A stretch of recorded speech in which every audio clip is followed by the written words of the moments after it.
बॉलीवुड की कनाडाई मूल की ग्लैमरस एक्ट्रेस नोरा फतेही इन दिनों खूब सुर्खियों में है। लेकिन इस बार अच्छी खबर नहीं बल्कि बड़ी मुश्किल में है। उनका गाना सरके चुनरी तेरी सरके अब विवादों का केंद्र बन चुका है। कन्नड़ फिल्म केडी डेविल के 3 साल पहले शूट किया गया ये गाना जब हिंदी में डब होकर रिलीज हुआ तो उसके बेहद अश्लील बोल ने पूरे देश में तहलका मचा दिया।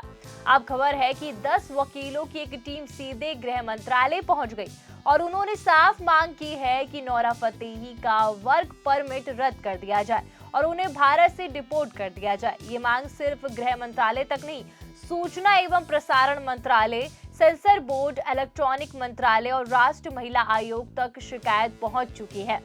केंद्र सरकार ने पहले ही इस गाने पर बैन लगा दिया है। सूचना एवं प्रसारण मंत्रालय अश्विनी वैष्णव ने लोकसभा में समाजवादी पार्टी के सांसद से सवाल के जवाब में खुद ये ऐलान किया। राष्ट्रीय महिला आयोग भी एक्टिव मोड में है और गीतकार रकीब आलम ने तो डायरेक्टर पर ही सारा ठेकड़ा फोड़ दिया और कहा कि डायरेक्टर प्रेम ने कन्नड़ गाने का जबरन word to word Hindi translation करवाया। लेकिन सबसे बड़ा सवाल तो वकीलों की याचिका में है। उन्होंने विदेशी अधिनियम 1946 और पासपोर्ट अधिनियम 1920 का हवाला देते हुए कहा कि नोरा फतेही ने भारत में काम करने के अपने विशेषाधिकार का दुरुपयोग किया है। गाना बेहद अश्लील है और यौन उत्तेजक है, महिलाओं की गरिमा का अपमान है, सार्वजनिक नैतिकता को चोट पहुंचा रहा है। उन्होंने भारतीय न्याय संहिता की धाराएं, महिलाओं का अश्लील चित्रण निषेध अधिनियम 1986 और आईटी एक्ट 2000 का भी जिक्र किया। वकीलों का कहना है कि कलाकार क्रेडिट और पैसे तो ले लेते हैं लेकिन जब विवाद होता है तो खुद को अलग कर लेते हैं। ये बाद में सोची गई सफाई है। एआई टूल्स के इस्तेमाल से जिम्मेदारी खत्म नहीं होती। इतना ही नहीं, अलीगढ़ के मुस्लिम पर्सनल दारुल इफ्ता ने भी नोरा फतेही के खिलाफ फतवा जारी कर दिया, गाने को इस्लामी उसूलों के खिलाफ बताया। नोरा फतेही ने इस पूरे विवाद पर इंस्टाग्राम पर एक लंबा वीडियो शेयर करके सफाई दी। उन्होंने कहा कि मैंने ये गाना 3 साल पहले कन्नड़ में शूट किया था। मुझे कन्नड़ नहीं आती, इसीलिए मैं मेकर्स की बात पर भरोसा करती थी। मुझे लगा था कि ये नायक नहीं खलनायक का एक रीमेक है। हिंदी डब और बोल बदलने के बारे में मुझे कोई जानकारी नहीं दी गई, मुझसे कोई मंजूरी नहीं ली गई। जब मैंने हिंदी वर्जन देखा तो मुझे पता चला कि बहुत आलोचना होगी। मैंने डायरेक्टर से कहा ये ठीक नहीं है। मैंने खुद को प्रोजेक्ट से अलग कर लिया। मैंने कहीं इसका प्रमोशन भी नहीं किया। लॉन्च इवेंट में भी उन्होंने मेरी और संजय दत्त की एआई वाली तस्वीर लगाई। मैं बहुत चिढ़ गई थी। लेकिन वकीलों ने नोरा फतेही की सफाई को खारिज कर दिया है, कहा कि ये सब बाद में सोची गई बात है।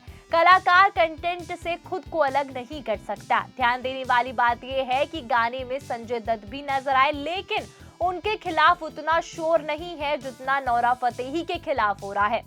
ये बात भी वकीलों की याचिका में उठाई गई। फिल्म के मेकर्स ने गाना यूट्यूब से हटा दिया लेकिन विवाद थमने का नाम नहीं ले रहा है। संसद में भी ये मुद्दा गूंजा। महिला आयोग और सेंसर बोर्ड भी एक्शन में है और अब डिपोर्ट की मांग। और नोरा फतेही कनाडाई मूल की है लेकिन भारत में पिछले कई सालों से काम कर रही हैं और कई हिट आइटम सॉन्ग्स के लिए वो मशहूर हैं।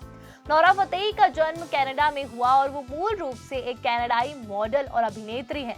नोरा का भारत से भी रिश्ता है। दरअसल नोरा की मां भारतीय मूल की है पर यहाँ पर वो अपनी जगह 2015 में बिग बॉस के 9वें सीजन में आकर बना पाई। बिग बॉस में वो तकरीबन 3 हफ्तों तक रही और फिर घर से बाहर हो गई। इसके तुरंत बाद उन्होंने रियलिटी शो झलक दिखला जा में हिस्सा लिया।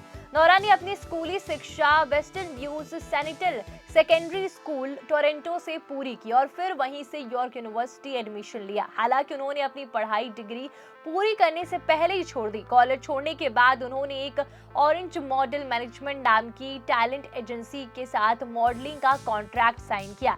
इस कंपनी में एक असाइनमेंट के लिए वो भारत आई थी। सबसे ज्यादा लोकप्रियता उन्हें जॉन अब्राहम की फिल्म सत्यमेव जयते के गाने दिलबर से मिली। इसके अलावा वो साकी साकी, आओ कभी हवेली पे, गर्मी, बेबी मरवा के मानेगी और बड़ा पछताओगे जैसी धमाकेदार डांसिंग वीडियोस में भी नजर आ चुकी हैं। और यही कारण है कि नोरा आज हर युवा के दिल पर राज कर रही है। पर अपने नए गाने सरके चुनरी तेरी सरके के चक्कर में बहुत बुरा फंस गई हैं और इस एक गाने ने उनकी पूरी इमेज पर सवालिया निशान लगा दिया है। फैंस भी दो हिस्सों में बटे हुए हैं। कुछ उनका साथ दे रहे हैं कि उन्होंने गाने की हिंदी डबिंग में कोई रोल नहीं था, लेकिन ज्यादातर लोग गाने को बेहद आपत्तिजनक बता रहे। सोशल मीडिया पे ट्रोलिंग का तूफान चल रहा है। अब सवाल ये है कि गृह मंत्रालय इस याचिका पर क्या एक्शन लेता है। क्या नोरा फतेही का वर्क परमिट रद्द होगा? क्या उन्हें भारत से डिपोर्ट कर दिया जाएगा या फिर ये विवाद कुछ दिनों बाद ठंडा हो जाएगा? जो भी हो, नोरा फतेही की मुश्किलें अभी खत्म नहीं होने वाली हैं। सरके चुनरी तेरी सरके अब सिर्फ एक गाना नहीं बल्कि एक बड़ा कानूनी और नैतिक विवाद बन चुका है। आपको क्या लगता है, क्या नोरा को डिपोर्ट होना चाहिए या सिर्फ ये ओवर रिएक्शन है? अपनी राय कमेंट में जरूर बताएं। इस वीडियो को लाइक करें, शेयर करें और चैनल को सब्सक्राइब करना ना भूलें। और ऐसी ही बॉलीवुड के अपडेट और किस्से और कहानी के लिए बने रहिए तेज सिंह राठौर के साथ। धन्यवाद।